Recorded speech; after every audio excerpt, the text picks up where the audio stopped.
महाराष्ट्र राज्य युवताप नियंत्रण कर्मचारी संघटना धुळे जिल्हा शाखेच्या वतीने नवनिर्वाचित कार्यकारिणी सभा संपन्न। याबाबत अधिक वृत्त असे की दिनांक 24 जुलै 2024 रोजी महाराष्ट्र राज्य युवताप नियंत्रण कर्मचारी संघटना धुळे जिल्हा शाखेची सर्वसाधारण तसेच नवीन कार्यकारिणी निवडबाबत सभा केळा येथील बिजासनी मंगल कार्यालय या ठिकाणी आयोजित करण्यात आली होती। सदर सभेत अध्यक्ष श्री लक्ष्मण पंडित मराठे यांच्या अध्यक्षतेखाली नवीन कार्यकारिणी लोकशाही पद्धतीने निवडणूक प्रक्रिया संपन्न झाली।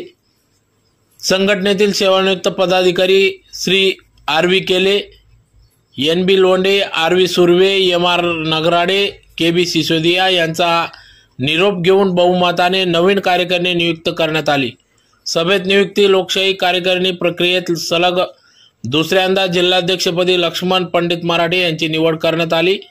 त्याचसोबत जिल्हा सरचिटणीसपदी खुशाल विजय अहिरे, उपाध्यक्षपदी नितीन ठाकूर, गौरव मराठे यांची निवड करण्यात आली। तसेच इतर पदांसाठी देखील सर्वानुमते निवड प्रक्रिया राबविण्यात आली। यात कार्याध्यक्ष म्हणून पी.एस. बोईने, एस.बी. लोंढे, कोषाध्यक्ष म्हणून सी.एच. बागुल, जिल्हा संघटक एस.एस. संघवी, जी.डी. नील, ज्येष्ठ सल्लागार म्हणून G B. Sonawane, R V. Kele, N B. Londhe, R V. Surve, A K. Mahale, taluka अध्यक्षपदी धुळे तालुक्यासाठी सतीश पाटील, तालुका सिंदखेडसाठी पी.डी. पाटील, शिरपूर तालुका अनिल पवार, शिरपूर तालुका अनिल पावरा, साक्री तालुका जावेद आबेद अली, तालुका प्रतिनिधी Dhule taluka S R. Kekan, Sindkheda taluka J D. Pawar, Shirpur taluka Manoj Pagare, Sakri taluka G T. Gorbangara, तर प्रसिद्धी प्रमुख म्हणून धुळे साक्री बी.एल. अहिरे, शिरपूर सिंदखेडा पंकज मराठे यांची या ठिकाणी निवड करण्यात आली। तर सभेचं सूत्रसंचालन गोरख पाटील यांनी केले। तर संघटनेच्या वतीने आभार मानून राष्ट्रगीताने सभेची सांगता करण्यात आली। तसेच पुढील सभा धुळे येथे डिसेंबर महिन्यात आयोजित करण्यात आले असल्याचे यावेळेस पदाधिकाऱ्यांच्या वतीने जाहीर करण्यात आले। यावेळी मोठ्या संख्येने आजी माजी पदाधिकारी या ठिकाणी उपस्थित होते। आपल्याला सगळ्यांना माहिती आहे, येणारा काळ आणि हे दिवस आपल्या आरोग्य कर्मचाऱ्यांसाठी अत्यंत घातक व प्रॉब्लेमॅटिक असतात।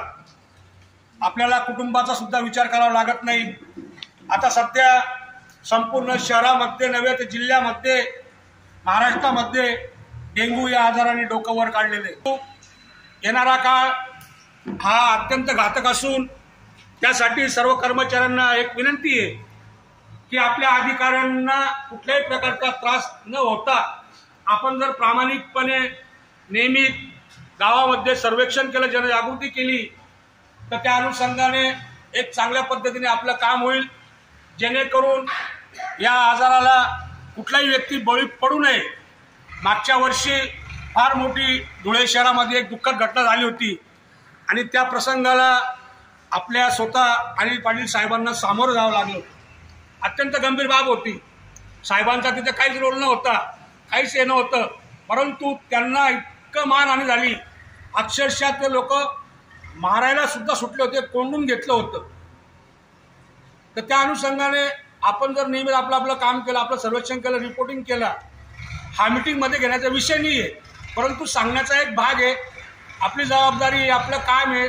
आपले अधिकारी आपल्या वेळेवर पगार करतात, आपल्याला कुठल्याही प्रकारचा त्रास साहेबांकडनं किंवा ऑफिशियल कर्मचाऱ्यांकडनं अजिबात होत नाही।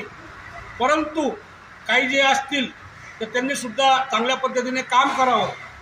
आणि आता आपण मीटिंगला प्रारंभ करणार आहोत। बऱ्याच दिवसानंतर आपली मीटिंग या ठिकाणी होते आहे। अनेक कर्मचाऱ्यांच्या मनामध्ये खळबळ होती की बाबा मीटिंग लागत नाही, हे लागत नाही, ते लागत नाही, कर्मचाऱ्यांचे प्रश्न सुटत नाही, बदलींच्या संदर्भात, प्रमोशनच्या संदर्भात, आर्थिक व्यवहाराच्या संदर्भात अनेक कर्मचारी त्यांच्या मनामध्ये खंत आहे आणि ते कुजबूज करतात।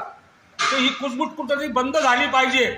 त्या अनुषंगाने आम्ही आजच्या आपल्या कार्यक्रमाचे अध्यक्ष, आपल्या संघटनेचे अध्यक्ष यांनी अध्यक्षस्थान स्वीकारावं। आदरणीय लक्ष्मणजी मराठे यांना विनंती करतो, आजच्या कार्यक्रमाचे अध्यक्ष ते असतील अशी त्यांना विनंती करतो।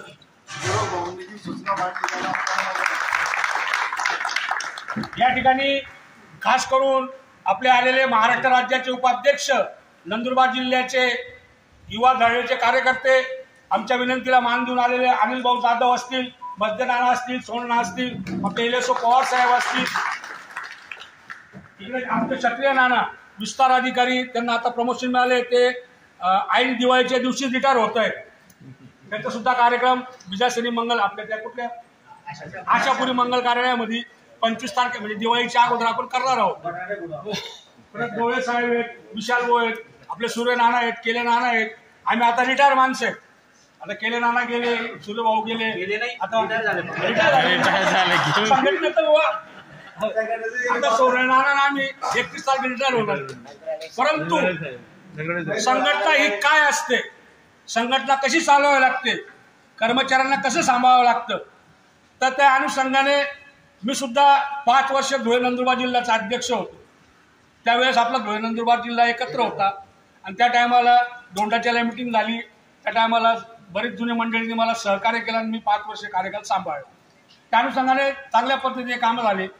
परंतु आता नवीन कर्मचारी काही आलेले आहेत आणि कर्मचारी आल्या असल्या कारणामुळे संघटनेची धुरा सांभाळणं, पाठपुरावा करणं, अधिकाऱ्यांशी भेटणं आणि त्याला थोडंसं राजकीय पाठबळ, राजकीय पुरवठा किंवा अधिकाऱ्यांशी ओळख, मंत्र्यांशी ओळख, फिरणारा माणूस पाहिजे, बोलका चालका माणूस पाहिजे.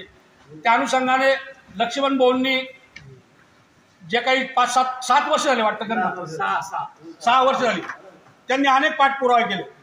त्यांनी वरिष्ठ पातळीवर महाराष्ट्र राज्य कार्यकारिणीमध्ये DS पवार आपले सरचिटणीस आहेत महाराष्ट्राचे, त्यांच्याशी वादविवाद केला, इतर कर्मचाऱ्यांच्या प्रश्नाची वादविवाद केला. परत ते काय आपलं 10-20-30च्या फरकच्या बाबतीत त्यांनी मतं मांडली. त्या टायमाला शिशुदे नाना होते आणि अनेक ग्रुपवर चर्चा झाल्याची, वादविवाद व्हायचे. तर आपल्याला कोणाशी वादविवाद करायचे नाहीये, आपल्याला कोणाशी उणे दुणे काढायचे नाहीये.